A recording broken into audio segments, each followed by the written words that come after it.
hi nei hin ko hin ke ma na don ko ding ding nangin ne kha lo hil thil na saka isel ku chu se nge Jeremiah book som thuna thum cham thum Bible cham se din ko dile 1 2 3 Jeremiah book som thuna thum cham thum nei hin ko hin ke ma na don ko ding ding nangin ne kha lo hil thil na saka isel ku chu se nge Jeremiah book som thuna thum cham thum Pathin na thu aven pathe bu pi tau han toi hi kalabiu kan sa tiu hin leisi tok sa na hola kanaba mun min zong angai lut na me min ei ko sigi henasan hello kisan chapa ba mang pa bangin phat sok pi kanalam bai den ta ke thuvin sigi ti hi kan sa tiu hin bol loading kana bol tham loading kana tham si na loading mo na zong kana si ta ne loading ho kana ne don loading kana don ta ni zong na pakai ni ngai na mo ti hi get person si si put te ni tin pai so ke ti yo wa mi si ku min ta na ta ho ki ke ibo chan agi lo bit ta ki man su ke ke desi tuksa hola kana ba mun min zong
Jing một tím kia first one thì nó lại ok.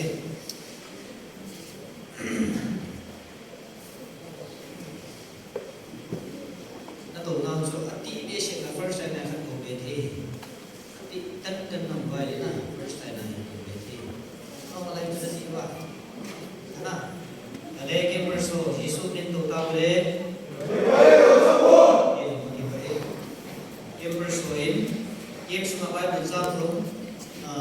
26 tabong kabay har ni yung nakhat si katuloy mo to action ka ko kan ko labi to kan sa dal loading tam tam so de full program is in sun na ting 10% part sa chitan ti pa ni